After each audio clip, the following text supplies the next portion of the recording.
I'm Carla, and for as long as I can remember, I've been the afterthought in my family. It wasn't always obvious, but looking back, the signs were there from the start. My younger sister Sarah burst into the world like a supernova, all golden curls and dimpled smiles. From day one, she had our parents wrapped around her little finger. Me? I was the quiet one, more interested in my chemistry set than in making friends. I still remember my 10th birthday. I'd been hoping for a new microscope, dropping hints for weeks. Instead, I got a frilly dress that made me look like a cupcake. But Mom, I hate dresses, I protested. Nonsense, you'll look just like Sarah, she beamed, completely missing the point. As we grew older, the divide only widened. Sarah breezed through school on charm and good looks, while I buried myself in books and science experiments. Did you hear? Sarah's been nominated for prom queen. Mom gushed over dinner one night. That's great, I mumbled, trying to muster some enthusiasm. I won first place in the science fair today. Oh, that's nice, dear, Dad said absently, already turning back to Sarah. So, Princess, have you picked out your dress yet? And so it went, year after year.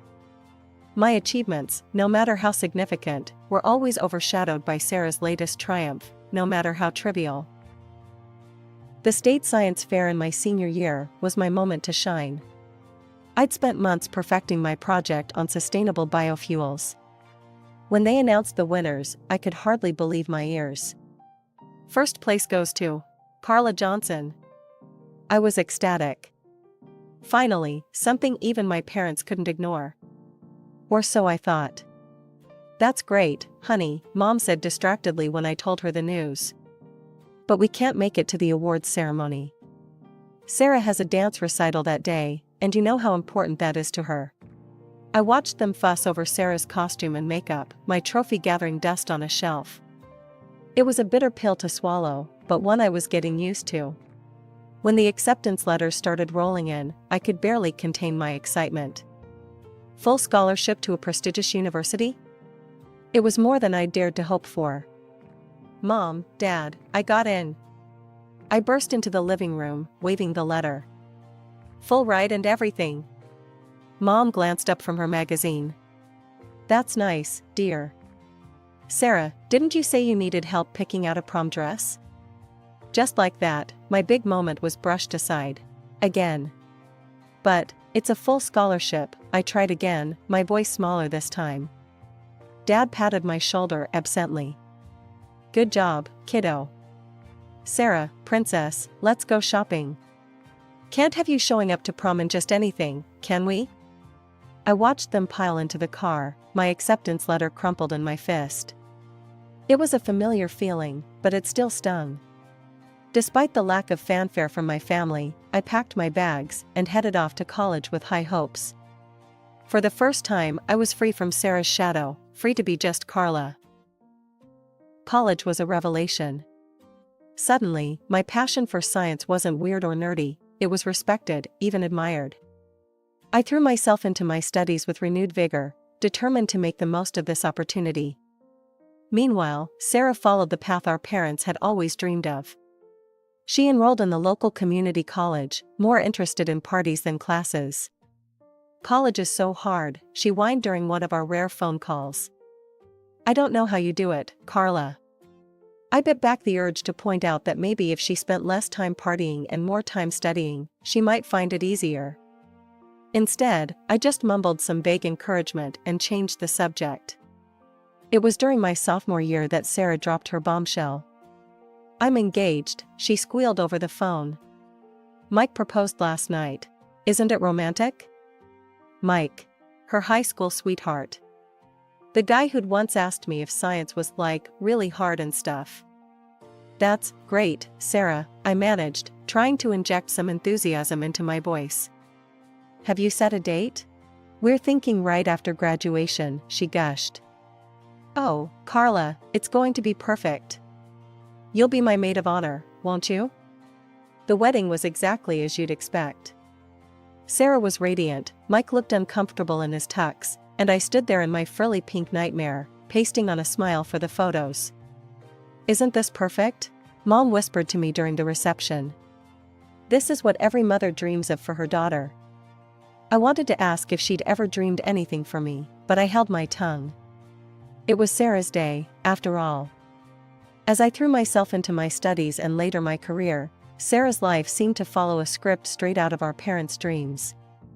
Within a year of her wedding, she announced her first pregnancy. "I'm going to be a grandmother." Mom squealed over the phone. "Oh, Carla, isn't it wonderful?" I murmured my congratulations, trying to ignore the implicit question in her voice. "When are you going to settle down, Carla? When will you give us grandchildren?" Emma arrived 9 months later, a bundle of pink blankets and loud cries. I flew home for the weekend, dutifully cooing over my new niece and enduring the not-so-subtle hints from my parents. "You know, Carla," Dad said, bouncing Emma on his knee, "you're not getting any younger. Don't you want this for yourself?" I gritted my teeth. "I'm focused on my career right now, Dad." Mom clucked her tongue. "Career is all well and good, dear, but family is what really matters." I bit back a retort about how they'd never seemed to care much about my career before. Instead, I plastered on a smile and changed the subject. 2 years later, Liam joined the family. Once again, I played the role of the doting aunt, all while fielding questions about my own lack of family. Meanwhile, I was making strides in my career as a biotechnologist. Long hours and hard work paid off, and by 30, I was a senior researcher. My parents' response to this news? A distracted "that's nice, dear," as they cooed over new pictures of Emma and Liam. It was around this time that I decided to buy a house. I'd saved carefully, living frugally while my colleagues splurged on expensive cars and vacations. When I finally found the perfect place, a beautiful 4-bedroom house in a great neighborhood, I was over the moon. "Mom, Dad, I bought a house," I announced during our next phone call. There was a pause on the other end of the line. "A house?" Mom repeated. "All by yourself?" "Yes, all by myself," I said, my excitement deflating a little. "It's a great investment, and—" "But it's such a big house for one person," Mom interrupted. "What will you do with all that space?" I sighed. "I'll enjoy it, Mom. It's mine." "Well," she said, her tone making it clear she didn't approve, "I suppose if that's what you want." "Oh, did I tell you? Emma lost her first tooth yesterday." And just like that, we were back to talking about Sarah and her kids. The months following my house purchase were a whirlwind of work and settling into my new home. I threw myself into decorating, turning each room into a reflection of my personality. It was during this time that I started to feel a shift in my family dynamics. The usual calls from my parents became less frequent, and when they did call, there was an odd tension in their voices. One evening, I received a call from my mother. "Carla, dear," she said, her voice sickly sweet, "we're having a family dinner next week. You'll be there, won't you? We need to talk." I agreed, my suspicions raised. In my family, "we need to talk" usually meant trouble was brewing. The night of the dinner arrived, and I pulled up to my parents' house with a sense of foreboding. Sarah's car was already in the driveway, and I could hear the excited shrieks of Emma and Liam from inside. Dinner was a tense affair. My parents kept exchanging glances, and Sarah seemed unusually quiet. Mike, Sarah's husband, kept clearing his throat as if he wanted to say something, but thought better of it. Finally, as we were finishing dessert, my father cleared his throat. "Carla, we need to talk about something important." Here it comes, I thought. "What's up, Dad?" He glanced at my mother, who nodded encouragingly. "Well, you see, sweetie, we've been thinking. That big house of yours, it's really too much for just one person." I felt my hackles rise. "Dad, we've been over this. I like my house. It's mine." "Yes, but—" He trailed off, looking uncomfortable. My mother jumped in. "What your father is trying to say is that Sarah and her family need more space. The kids are growing, and their apartment is getting cramped." I looked at Sarah, who was suddenly very interested in her plate. Okay, and? And we think, my mother continued, her voice sickly sweet, that since you're single and have no children, you should give your house to Sarah and her family. Just give them the keys and move out. For a moment, I was speechless. I looked around the table, waiting for someone to yell, "Gotcha," and reveal it was all a joke. But all I saw were expectant faces. You can't be serious, I finally managed. Now, Carla, my mother said, her tone patronizing. Don't be selfish. Sarah needs her own space more than you do. Selfish? I repeated, my voice rising. How is it selfish to want to keep the house I worked hard for and paid for myself? It's your sisterly duty to help in times of need, my father chimed in. I turned to Sarah, who was still avoiding my gaze. And what do you have to say about this? She shrugged, finally meeting my eyes. Well, it would be nice to have more space for the kids. I couldn't believe what I was hearing. My own family, asking me to give up my home, acting like I was the unreasonable one for refusing. No, I said firmly, standing up. Absolutely not. I'm not giving up my house. As I grabbed my coat and headed for the door, I heard my father call out. Think about it, Carla. Family should come first. The days following that disastrous family dinner were a blur of disbelief and anger. I kept replaying the conversation in my head, unable to believe my family's audacity. How could they even think to ask such a thing? My phone buzzed constantly with messages and calls from my parents and Sarah, but I ignored them all. On the third day, as I was trying to focus on work, my phone lit up with a call from a number I didn't recognize. Figuring it wasn't family, I answered. Hello, is this Carla? A woman's voice came through, sounding disapproving. Yes, who's this? This is your Aunt Mildred. I can't believe what I'm hearing about you, young lady. Your poor sister needs a home for her children, and you're living all alone in that big house. Shame on you. I felt my blood pressure rising. Aunt Mildred, that's not... In my day, she continued, not letting me get a word in. Family helped family. We didn't hoard our resources like misers. I'm not hoarding anything, I snapped. It's my house. I bought it with my own money. Well, she huffed, if you're not going to use all that space, you should at least consider donating your eggs. It's not like you're using them anyway. I was so shocked, I nearly dropped the phone. Excuse me? You heard me, she said primly. You're not getting any younger, you know. Tick-tock. I hung up without another word, my hands shaking with anger. How dare she? How dare any of them? But it didn't stop there. Over the next few days, I was bombarded with calls and messages from relatives I hadn't spoken to in years. Each one had an opinion on what I should do with my house and my life. My great-aunt Edna left a voicemail. Carla dear, it's your great-aunt Edna. I just wanted to say, it's not too late to find a nice man and settle down. Then you'd need that big house. It was relentless. Every ping of my phone brought a new judgment, a new guilt trip. I felt like I was going crazy. I started to dread checking my phone, wincing every time it buzzed. I threw myself into work, staying late at the lab just to avoid going home to more messages. It was during one of these late nights at work that I got sick. Nothing serious, just a bad cold, but enough that my boss insisted I take a few days off to recover. So there I was, curled up on my couch with a box of tissues, feeling miserable both physically and emotionally. My phone had been mercifully quiet for a few hours, and I was just starting to relax when I heard it. A noise at my front door. Like someone was fumbling with the lock. My heart started racing. Was someone trying to break in? I got up as quietly as I could, creeping towards the door. Through the window, I could see figures on my porch. Familiar figures. I yanked the door open, startling the people on the other side. What the hell are you doing? There, caught red-handed, were my parents and Sarah. They looked like deer caught in headlights, frozen in the act of trying to break into my home. My mother was the first to recover. Carla, dear, we were just worried about you.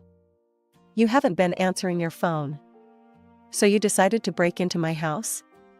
I couldn't keep the incredulity out of my voice.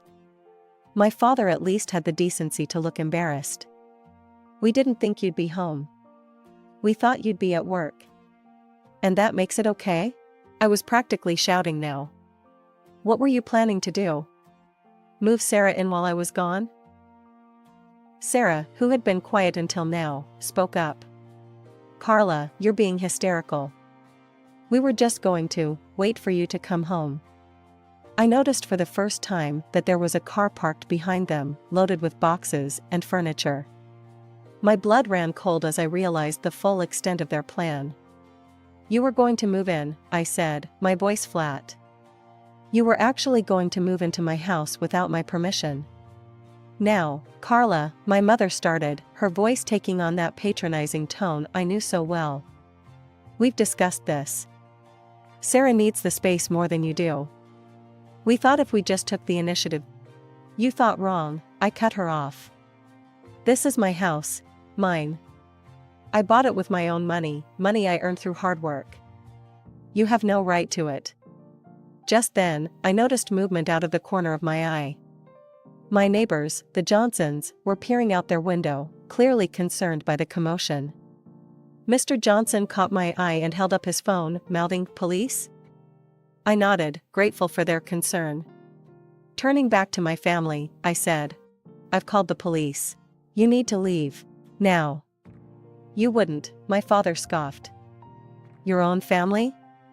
As if on cue, the sound of sirens filled the air. My family's faces paled. The police car pulled up, and 2 officers got out. "Is there a problem here?" one of them asked, eyeing the scene warily. I took a deep breath. "Yes, officer. These people were attempting to break into my home." "Carla," my mother gasped. "How could you?" The officers looked at my family. "Is this true?" My father started to stammer out an explanation, but the officer held up a hand. "Sir, attempting to enter a property without the owner's permission is a serious offense. I'm going to have to ask you all to leave immediately." As the officers escorted my family off my property, I stood in the doorway, shaking. I couldn't believe it had come to this. "You'll regret this, Carla," Sarah called over her shoulder as they were leaving. "You'll end up old and alone." I slammed the door shut, sliding down to sit on the floor, my back against it. Tears started to flow freely now, a mix of anger, hurt, and relief. My phone had fallen silent. No more calls from distant relatives, no more guilt-tripping messages. It was as if I'd been excommunicated from the family. Part of me was relieved, but another part ached for the connection, dysfunctional as it had been. It was in this tumultuous state that I received an unexpected message. It was from my Aunt Maggie, my mother's sister. We hadn't spoken in years, not since she'd had a falling out with my mom over some old family drama. "I'll meet you tomorrow at Café Bleu at 1400 hours." Intrigued and desperate for any ally, I agreed to meet her. The next day, I found myself sitting across from Aunt Maggie in a cozy corner of Café Bleu. She looked older than I remembered, but her eyes were sharp and kind. "Carla," she began, reaching across the table to squeeze my hand. "I'm so sorry for what you've been through. Your mother called me, trying to get me on her side. But there's more to this story than you know. That's why I asked you to meet me." My curiosity piqued, I leaned forward. "What do you mean?" Aunt Maggie took a deep breath. "Your parents and Sarah, they're in serious financial trouble. Sarah and Mike have been living beyond their means for years. Luxury cars, designer clothes, lavish vacations, all on credit." I shook my head in disbelief. "But why? How?" "It's worse than that," Aunt Maggie continued. "Mike has a gambling problem. A bad one. He's been secretly draining their accounts for years." The pieces started to fall into place. The desperate attempt to get my house, the constant pressure. "But what about Mom and Dad?" I asked. Aunt Maggie's face grew grim. "They lost a significant amount of money in a pyramid scheme a few years back. They'd been barely keeping their heads above water. They were planning to move in with Sarah and Mike as soon as they got your house. I sat back, stunned. How do you know all this? I work at the bank where they all have accounts, Aunt Maggie explained. I noticed some suspicious activity and started digging. When I confronted your mother about it, she cut me out of the family. My mind was reeling. All this time, while I'd been working hard and saving, my family had been digging themselves into a hole. And they'd tried to drag me down with them. Carla, Aunt Maggie said gently, I know this is a lot to take in. But I think it's time we did something about this situation. If you're willing, I have an idea. Armed with the information Aunt Maggie had shared, we decided to dig deeper. We hired a private investigator, a no-nonsense woman named Diana who came highly recommended. For weeks, we waited anxiously as Diana worked her magic. Finally, she called us in for a meeting. What she revealed left us speechless. Mike, Sarah's husband, had been leading a double life. He was involved in an affair with none other than my cousin Jenny, Uncle Bob's daughter. He's been funneling money to her for months, Diana explained, showing U.S. bank statements and hotel receipts. Expensive gifts, weekend getaways, you name it. But where did he get the money? I asked, though I feared I already knew the answer. Diana's face grew grim. From his gambling wins, and from your parents. Aunt Maggie and I exchanged shocked glances. The betrayal ran deeper than we'd imagined. We decided to host a family gathering at my house. The irony wasn't lost on me, the very house they had tried to take from me would be the stage for their undoing. The day of the gathering arrived. I watched as my family members trickled in, their faces a mix of curiosity and smugness. They probably thought I was going to cave to their demands. Once everyone was seated, I stood up, my heart pounding but my resolve firm. I've called you all here today because there are some things you need to know, I began. I laid out everything, the financial troubles, the gambling, the affair. With each revelation, I watched the color drain from their faces. Sarah jumped up, tears streaming down her face. It's not true, she screamed, before collapsing into sobs. Mike, tell them it's not true. But Mike was already halfway to the door. Uncle Bob, his face contorted with rage, caught him by the collar. You son of, he growled. That's my daughter you've been fooling around with. My parents sat in stunned silence, the reality of their exposed financial ruin seemingly more devastating than the fact that they had tried to steal my house.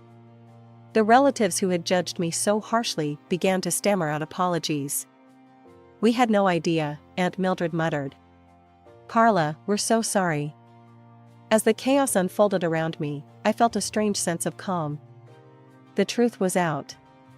The lies and manipulations were exposed. In the weeks that followed, our family was turned upside down. Sarah, unable to forgive Mike's infidelity, filed for divorce. With nowhere else to go, she and the kids moved back in with our parents. But their reprieve was short-lived. The bank foreclosed on their house. They were forced to downsize to a small, rented apartment, all 5 of them crammed into a space smaller than my living room. As for me, I watched it all unfold from a distance. After much soul-searching and several tearful nights, I made the difficult decision to sever all ties with my immediate family. You're doing the right thing, Carla, Aunt Maggie assured me one afternoon over coffee. It's not easy, but it's necessary for your mental health and well-being. Aunt Maggie had become my rock, the family I chose when my blood relatives had let me down. Our weekly coffee dates became a cornerstone of my new life. As the weeks turned into months, I found myself settling into a new routine. Without the constant drama and demands of my family, I had time to focus on myself. But with that came a startling realization: I was lonely. You know, Aunt Maggie said one day, there's a world out there beyond work and home.